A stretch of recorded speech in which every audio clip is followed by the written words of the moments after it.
Assalamualaikum warahmatullahi wabarakatuh. Alhamdulillah, alhamdulillah rabbil alamin. Wa bihi nasta'in ala umurid dunya waddin. La hawla wa la quwwata illa billahil aliyyil azim. Qala rabbi shrah li sadri wa yassir li amri wahlul 'uqdatam min lisani yafqahu.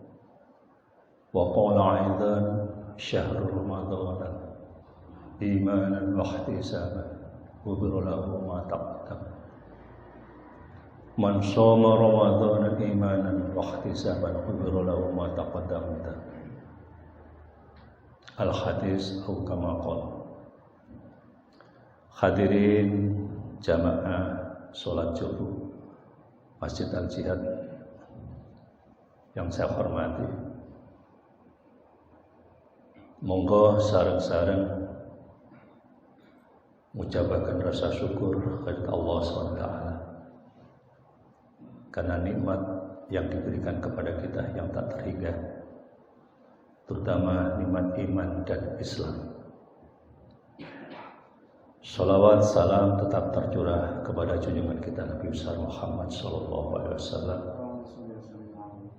Karena bilullah kita bisa membedakan mana yang hak dan mana yang batil dengan tuntunan agama Islam.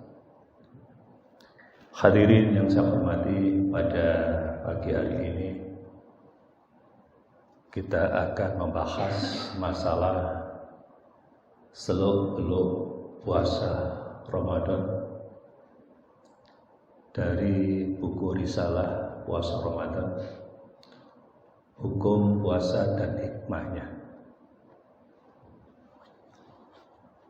Sebelum saya membahas tentang permasalahan puasa Ramadan, alangkah baiknya kita mengetahui betul kenapa sih kita harus berpuasa? Untuk apa kita berpuasa?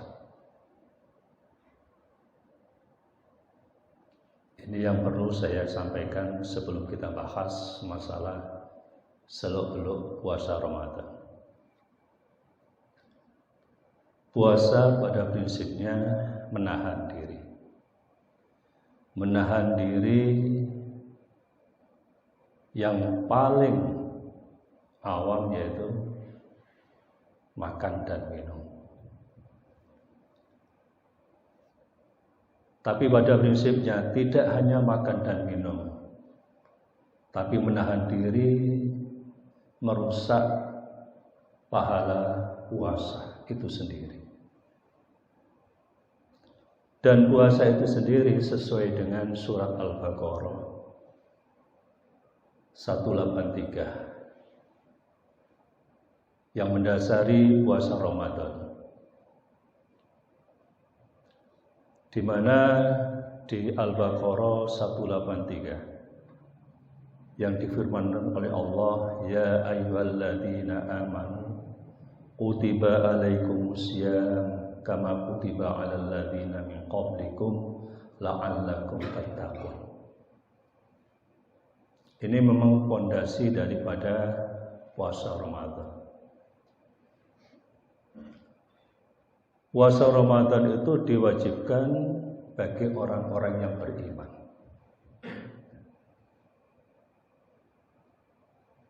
Dan tujuannya supaya tercipta manusia-manusia yang mempunyai kedudukan tinggi, bahkan mengalahkan malaikat-malaikat Allah. Apa kedudukan tinggi itu? Takwa Allah. Ini yang akan kita raih apabila puasa kita laksanakan sesuai dengan syariat yang ditentukan, sesuai dengan syarat dan rukunnya puasa. Dan rukun puasa sendiri sebetulnya ringan, niat dan menahan diri. niat dan menahan diri. Cuma rukunnya cuma 2 sebetulnya.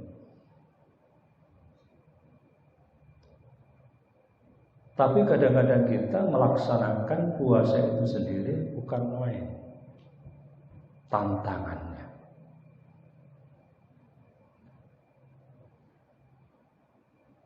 Terutama tantangan apa yang paling berat? Bukan makan dan minum, tapi tantangan yang merusak puasa itu sendiri. Terutama adalah masalah menahan diri dari ucapan. Ucapan apa? Ucapan yang tiada gunanya. Dan ucapan-ucapan yang menjadikan orang lain sakit hati. Ini kadang-kadang yang sulit kita jaga. Apalagi menjaga hati. Maka dari itu hadis Bukhari Muslim mengatakan, man shoma Ramadhana imanan wa ihtisaban ghufira lahu ma taqaddama min dhanbi. Siapa yang berpuasa karena iman dan ikhlas, maka dia akan diampuni dosa yang lalu. Maka dari itu, dari materi seluk-beluk puasa Ramadan ini,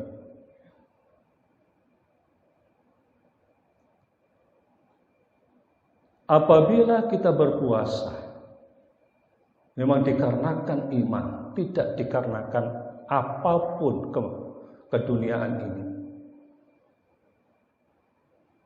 Karena puasa ini adalah perintah Allah dan diwajibkan pada kita laksanakan karena Allah Ta'ala. Tidak ada karena apapun. Memang betul. Maka kita akan diampuni oleh Allah. Kalau sudah diampuni oleh Allah, semuanya akan berjalan dengan baik. Kemudahan-kemudahan akan kita raih. Kemudian di dalam materi ini ada beberapa hikmah yang akan sampaikan pada pagi hari ini. Ada 10 hikmah dan manfaat di dalam puasa Ramadan ini. Yang pertama, hikmah yang harus kita akui atau tidak, yaitu melatih disiplin waktu. Ini yang pertama.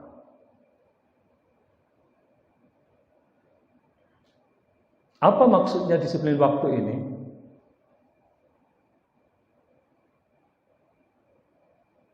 Kita akan diajari disiplin waktu kapan sih kita berbuka.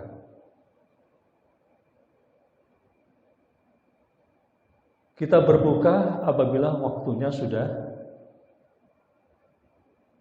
jatuh, sudah manjing istilahnya orang Jawa.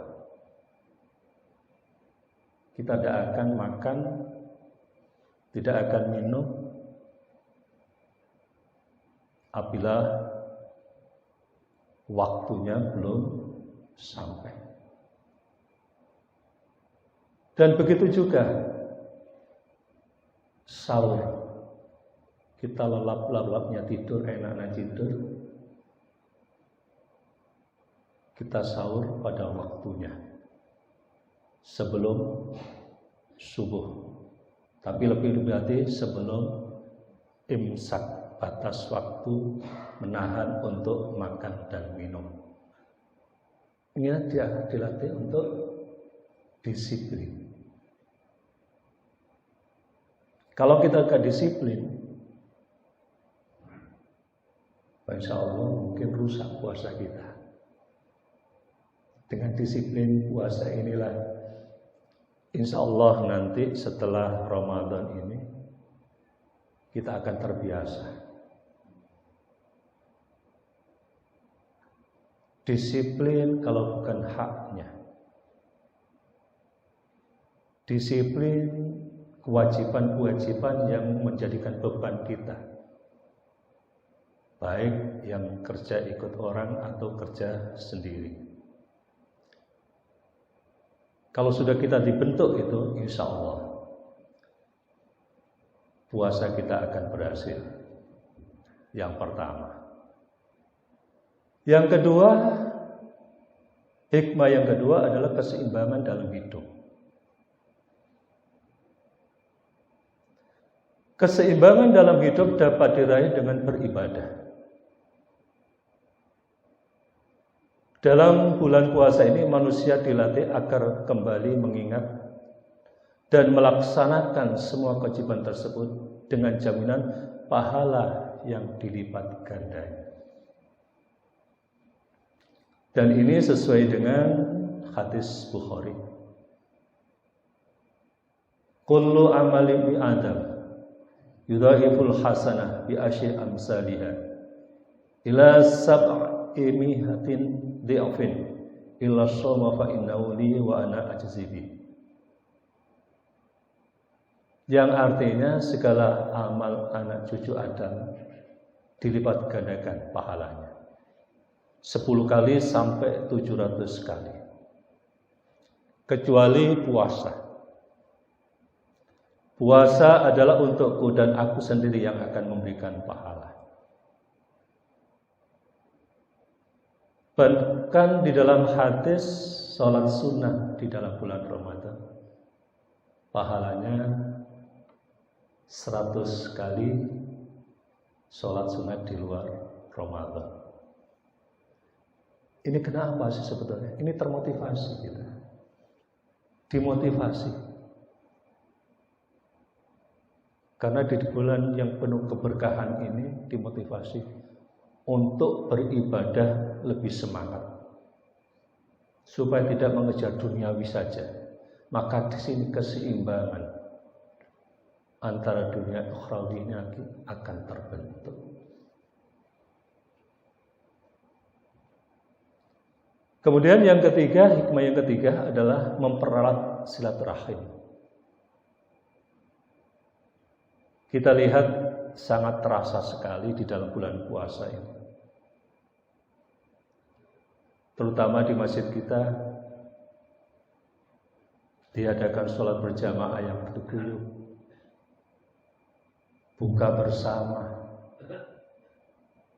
tadarus bersama, bahkan berceramah, ya saling tukar pikiran di sini. Di sini sangat-sangat tercipta silaturahimnya,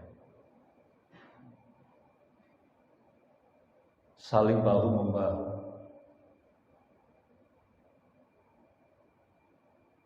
Maka dari itu, di dalam puasa ini, mari kita jaga nanti setelah puasa. Tetap silaturahim seperti ini, tetap terjalin.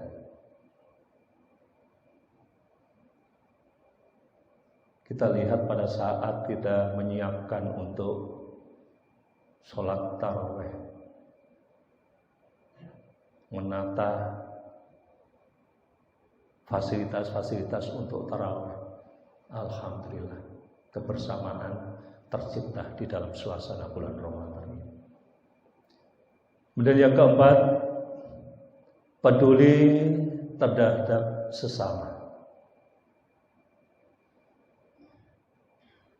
Dalam Islam, rasa persaudaraan akan lebih terasa saat bulan Ramadan. Banyak orang yang bersedekah dengan memberikan takjil berbuka,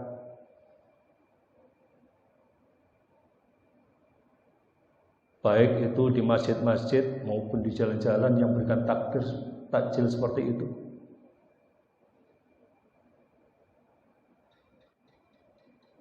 Inilah kepedulian sesama. Selain itu, sholat bersama di masjid dan melaksanakan keagamaan. Kalau tidak peduli sesama, tidak mungkin memberikan materi-materi seperti ini. Supaya apa? Kita saling menimba ilmu, saling memberikan informasi berkenaan dengan keberadaan di dalam puasa ini. Disinilah pedulian bersama kita dilatih. Kemudian yang kelima, menghindari dosa. Wah, ini yang sering kentara itu.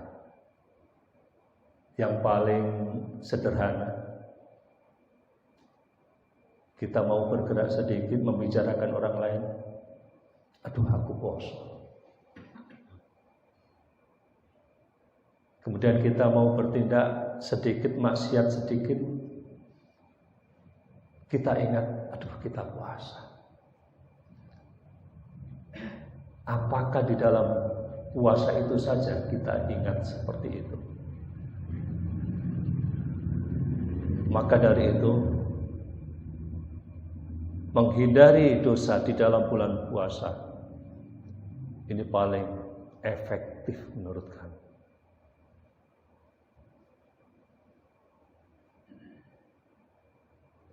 Kemudian yang keenam, kegiatan mulia merupakan ibadah.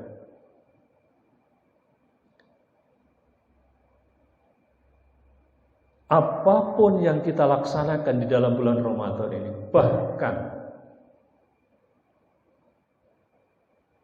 baca tahlil, baca tahmid, dan itu adalah ibadah. Itu adalah ibadah. Semua aktivitas kebaikan kita, apabila kita niatkan karena Allah, apalagi di bulan puasa yang dilipat gandakan pahalanya ini merupakan aktivitas mulia yang bernilai ibadah. Hikmah yang ketujuh, berhati-hati dalam berbuat. Hikmah puasa dan manfaat selanjutnya melatih agar berhati-hati dalam berbuat.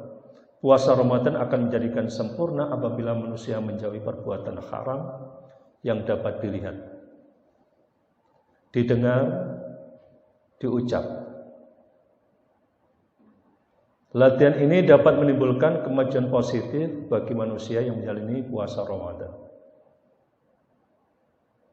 Harapannya apa sih di dalam bulan puasa sebagai sarana untuk berhati-hati? Sebagai sarana latihan.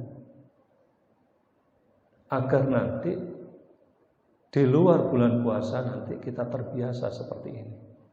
Ini nanti yang membentuk manusia-manusia muttaqin itu. Segala tindakan berhati-hati. Makanya kemarin pada saat saya mendengarkan pengajian di televisi itu, Ustadz mengatakan begini, bagaimana sih ibadah itu biar termotivasi? Cuma caranya dua. Apabila melakukan sesuatu kebaikan, beribadah,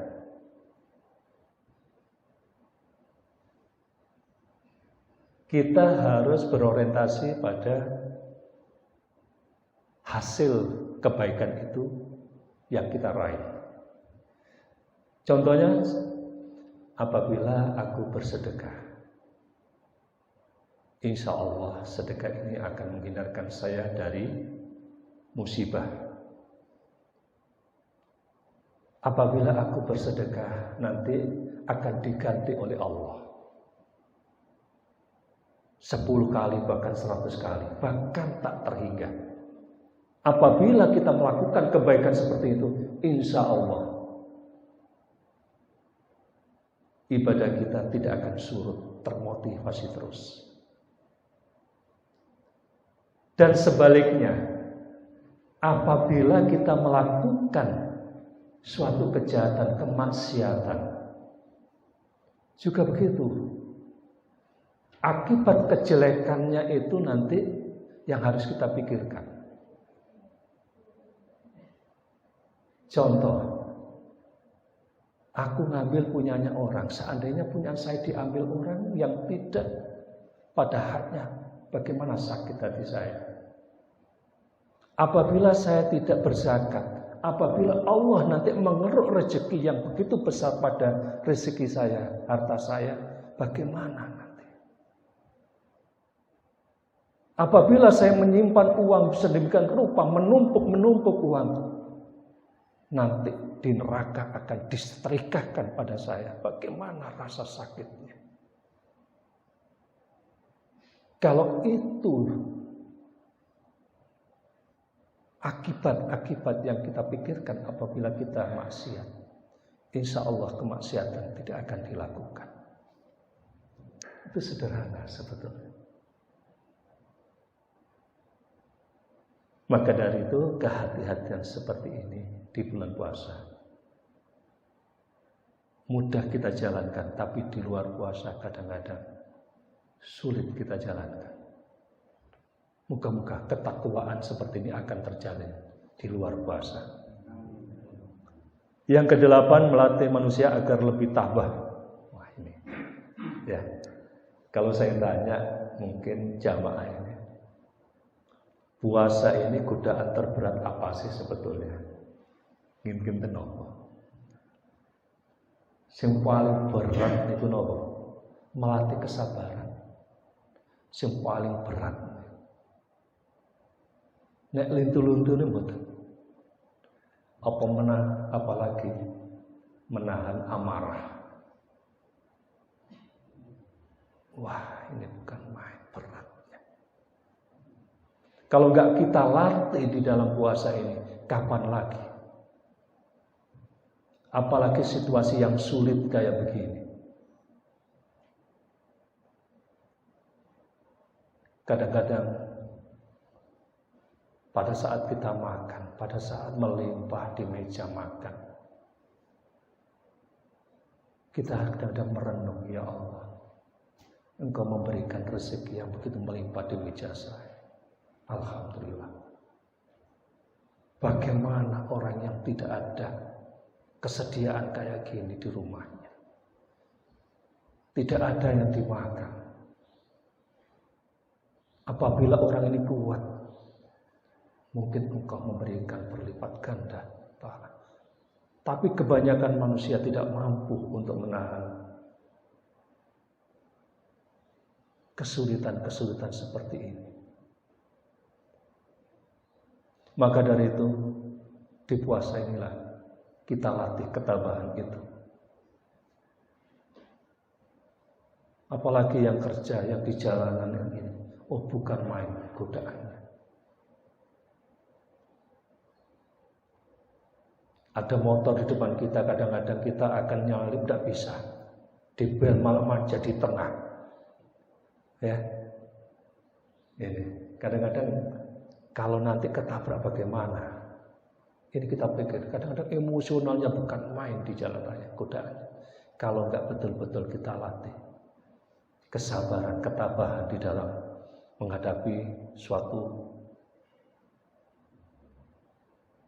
permasalahan-permasalahan, kita tidak akan berhasil untuk menjadi orang-orang yang diberikan derajat tinggi di dalam puasa ini. Takwa Allah. 9, melatih hidup sederhana. Apakah di dalam puasa ini kita sederhana? Makanan kita cukup sederhana atau melebihi apa yang kita butuhkan? Ini Ini kadang-kadang menjadi kontradiktif.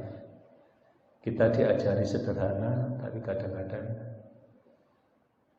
kemewahan yang kita persiapkan sehingga kita melupakan hak orang lain, melupakan tetangga kita yang tidak bisa makan.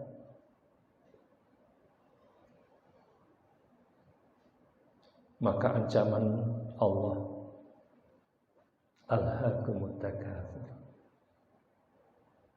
hatta zurtumul maqabir. Silakan kamu bermegah-megahan sehingga kamu nanti megah-megahan lupa bahwa kamu nanti akan dikubur. Kalau sudah dikubur, sudah tidak bisa apa-apa. Ancaman apa? Neraka jahim.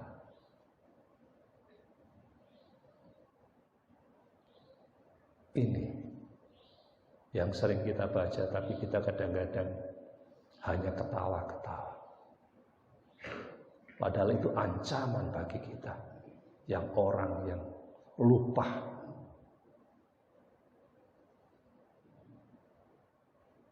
atas keakhirannya.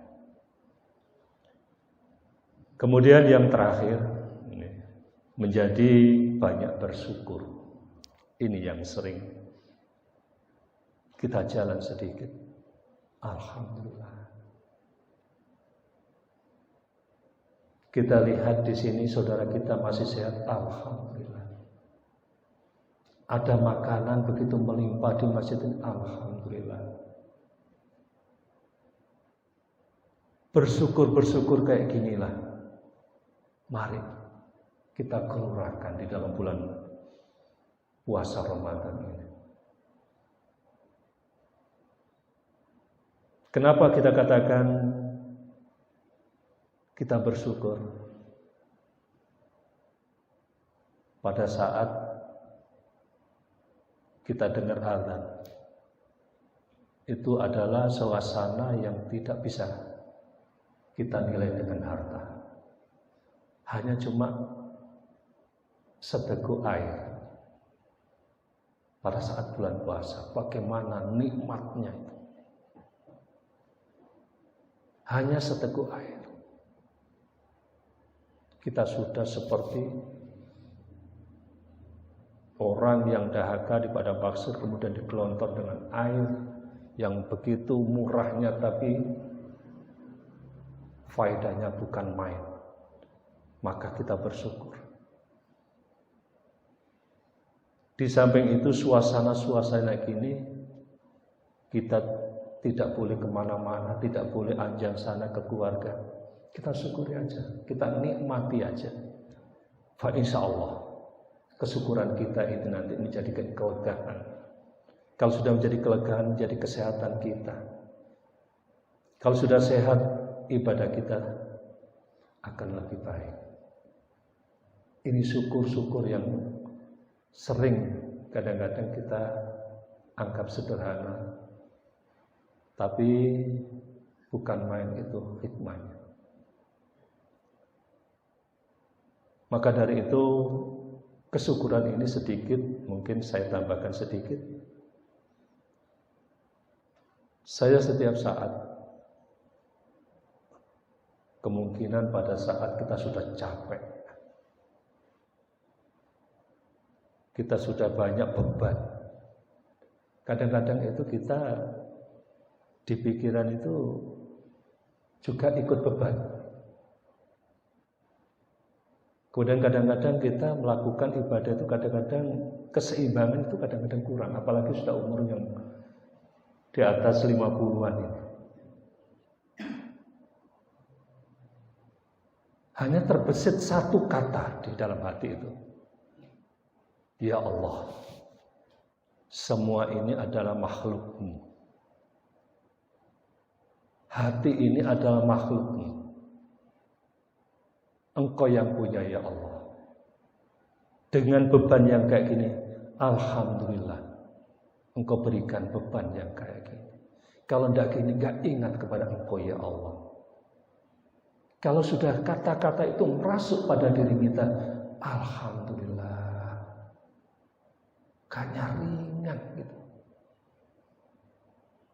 Apalagi seperti ini, malam-malaman kayak ini.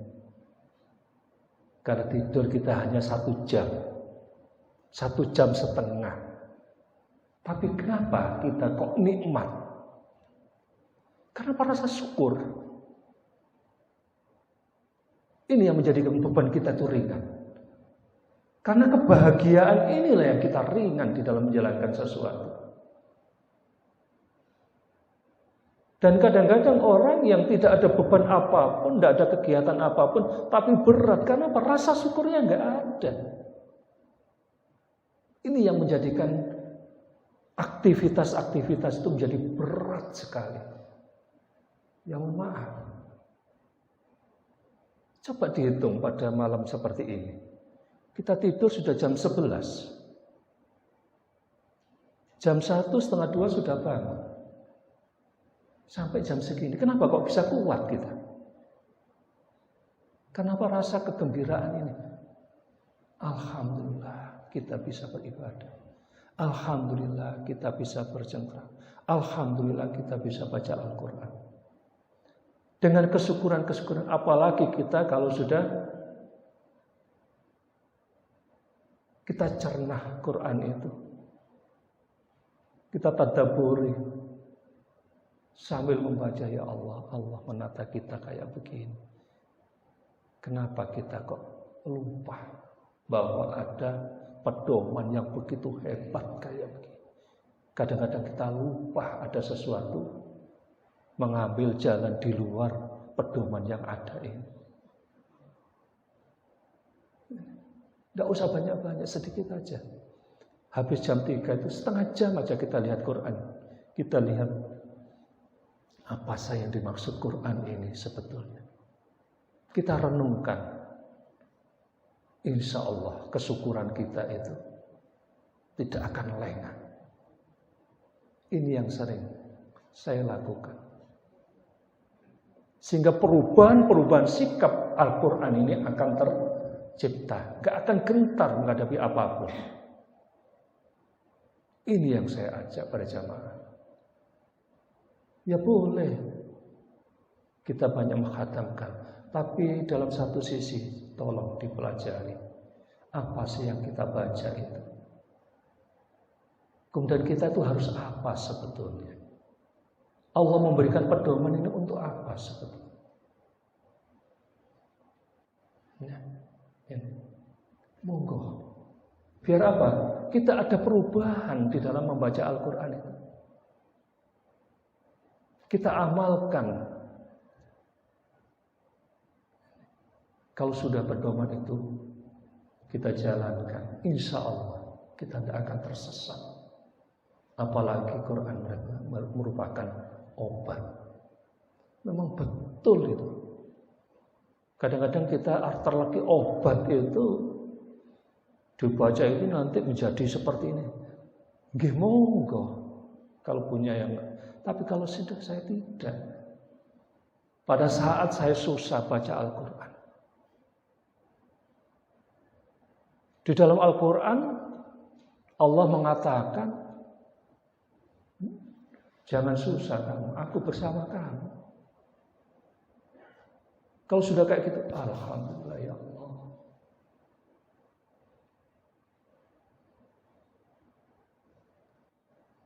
Ya itu kan ada, la tahzan, innallaha ma'ana.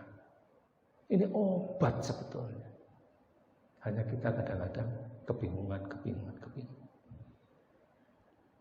Mungkin ini yang bisa saya katakan di dalam hikmah Ramadan. Ramadan yang tinggal sedikit ini, mohon digunakan sebaik mungkin. Pahala dilipat gandakan, suasana tidak ada yang nikmat selain suasana bulan Ramadan. Ya. Kita tidak terasa kadang-kadang, sudah jam 12, sudah jam 2. Dan pagi kita aktivitas, tahu-tahu sudah jam 12. Ya Allah, kok cepet bener aktivitas. Kalau memang kita nunggu, buka memang lama. Ya, kapan sih maghrib? Lama. Tapi kalau kita pakai aktivitas, coba itu nanti dilakukan. Tidak usah apa-apa, lihat aja Al-Quran. Kemudian aktivitas yang ada kebaikan terhadap keluarga kita. Insya Allah waktu gak terasa. Tahu-tahu sudah jam 5 sore, tahu-tahu sudah azan. Maka dari itu sekali lagi, mari aktivitas Ramadan ini kita laksanakan dengan kebaikan-kebaikan dan kita niatkan karena Allah Ta'ala. Insya Allah kebaikan-kebaikan itu dicatat oleh Allah sebagai ibadah kita kepadanya. Mungkin ini hikmah bulan puasa yang kita sampaikan, moga-moga bermanfaat bagi kita bersama. Moga-moga puasa kita diterima oleh Allah SWT, sehingga kita mendapatkan predikat yang kita dambakan di dalam puasa ini, yaitu predikat taqwallah. Mari kita akhiri dengan berdoa, moga-moga dengan acara pagi ini menambahkan ilmu yang bermanfaat bagi kita bersama. Kita tutup dengan bacaan suratul Fatihah. Moga-moga ibadah kita, aktivitas kita yang lainnya, Allah menerima dan mengabulkan doa-doa kita. Ila hadiniya sa'ulila lahumul Fatihah. A'udzubillahi minasyaitonir rajim. Bismillahirrahmanirrahim. Alhamdulillahirabbil alamin. Ar-Rahmanir Rahim. Maliki yaumiddin. Iyyaka na'budu wa iyyaka nasta'in. Ihdinas siratal mustaqim. Shiratal ladzina an'amta 'alaihim ghairil maghdubi 'alaihim waladdallin. Demikian yang bisa sampaikan. Apabila ada kurang lebihnya, saya mohon maaf. Akhirul kalam, wassalamualaikum warahmatullahi wabarakatuh.